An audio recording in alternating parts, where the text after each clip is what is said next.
3 years ago today, Harvey Weinstein was sentenced to 23 years in prison. Harvey and his brother Bob co-founded Miramax Film Corporation in 1979.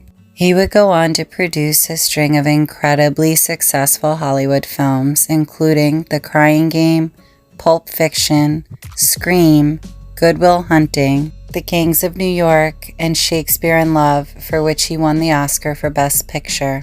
This made Harvey Weinstein an incredibly powerful man, and he and his company were responsible for some of the biggest and most successful movies of the 90s and early 2000s.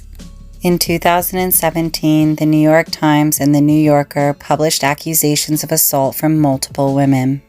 Dozens more followed suit, and though rumors had existed about Harvey's inappropriate behavior for years, suddenly women with long-standing careers in Hollywood and nothing to gain were speaking out.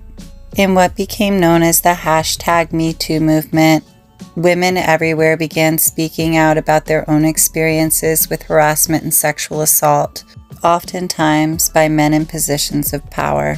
Harvey Weinstein was charged in New York in 2018 for several crimes related to these accusations. He was found guilty of one charge of criminal sexual act in the first degree and rape in the third degree, and on February 24, 2000, he was sentenced to 23 years in prison. In 2021, Harvey Weinstein was extradited to Los Angeles on separate sexual assault charges. He was convicted, and on February 23, 2023, he was sentenced to an additional 16 years in prison to be served concurrently with his New York sentence. In all, over 80 people have made accusations against Harvey, with some incidents dating as far back as the 1970s. Although he's appealed his convictions and maintains that he's innocent of any wrongdoing, Harvey Weinstein will most likely spend the rest of his life behind bars. Be sure to follow if you'd like to see tomorrow's Today in History.